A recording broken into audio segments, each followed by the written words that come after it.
मैंने उन बहनों से वादा किया था, लेकिन आज मैं यहाँ हूँ और सरकार ने मेरी गैर मौजूदगी का फायदा उठाया। अगर मैं वहां होता तो सरकार चाहे कितना जोर लगा लेती, लेकिन उन बहनों को पीटने की हिम्मत नहीं कर पाती। सरकार जानती है इस बात को। यहाँ से टेंट उखाड़ा, वहीं चलेगा आंदोलन। और सरकार गलतफहमी में न रहे, मुकाबला याद रखे किसान कमेरों से है। दिमाग ठीक कर देंगे पूरी सरकार का, अगर सरकार का दिमाग खराब होगा। सबसे पहले मैं अपनी जो मुझे दुख हो रहा है उसके बारे में मैं आपको बताता हूं। पिछले काफी समय से 1 महीने से ज्यादा हो गया दिल्ली में प्रोटेस्ट चल रहा है। महिला पहलवान धरने पे बैठी हुई है क्योंकि उनके साथ अन्याय हुआ है और पूरे देश के लोग उनका समर्थन कर रहे हैं। आरोप जिन पे है वो सरकार के एक सांसद हैं गोंडा से, ब्रजभूषण शरण सिंह। पूरी सरकार लगी हुई है उनको बचाने के लिए। मैं लंबे समय से वहां आंदोलन में था क्योंकि हमारे सम्मानित लोगों ने अपनी मेहनत की कमाई से ये रैली की व्यवस्था की। लंबे 2 महीने पहले लगभग प्रोग्राम की डेट तय हुई थी, तब प्रोटेस्ट भी नहीं चल रहा था। आज मुझे यहाँ आना था, लेकिन जब मैं यहाँ आया मेरी गैर मौजूदगी में सबसे बड़ा दुख ये हुआ कि आज पुलिस ने सरकार के इशारे पे उन बच्चों को खूब पीटा।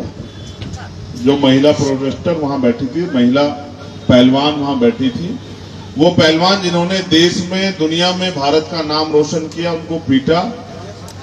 वो जो टेंट था उसको उखाड़ दिया, उनको सबको उठा के डिटेन कर दिया।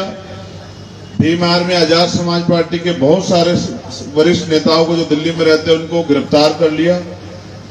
मेरे मन में ये पीड़ा हो रही थी कि भाई मैंने उन बहनों से वादा किया था, लेकिन आज मैं यहाँ हूँ और सरकार ने मेरी गैर मौजूदगी का फायदा उठाया। अगर मैं वहां होता तो सरकार चाहे कितना जोर लगा लेती, लेकिन उन बहनों को पीटने की हिम्मत नहीं कर पाती। सरकार जानती है इस बात को। लेकिन मुझे इस बात का दुख है क्योंकि मुझे यहाँ आना था, आपने मेहनत की थी, आप जुटे थे, आपके सम्मान का ख्याल रखना था।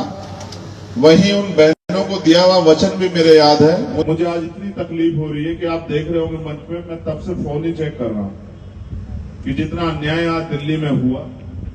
जो किसान आ रहे थे उनको अरेस्ट कर लिया, जो महिला किसान आ रही थी उनको अरेस्ट कर लिया। कहीं पत्थर लगा दिए, कहीं कांटे लगा दिए, कहीं लाठीचार्ज कर दिया। मेरा मन सच में नहीं हो रहा था कि मैं यहाँ 1 मिनट भी रुकूं। मैं सच कह रहा हूं, मैं आप अगर मेरे पास साधन होते यहाँ से वहां पहुंचने के तत्कालिक, तो मैं आपसे हाथ जोड़ के चला जाता, क्योंकि मैं आपके बीच तो बाद में भी आ जाऊंगा। लेकिन जहां बहन बेटी के सम्मान की बात हो और मां चंद्रशेखर आजाद ना हो, तो इस बात को शायद मेरा जमीर, मेरा मन स्वीकार ना कर पाए। तो ये दर्द मुझे था, मुझे आपसे बताना भी था कि मैंने अभी एक ट्वीट करके आपके साथ बैठे वादा भी किया कि जहां से टेंट उखाड़ा वहीं चलेगा आंदोलन। और सरकार गलतफहमी में न रहे, मुकाबला याद रखे किसान कमेरों से है। दिमाग ठीक कर देंगे पूरी सरकार का, अगर सरकार का दिमाग खराब होगा। तो मैं जल्दी वहां लौटूंगा उनके बीच और फिर से वो आंदोलन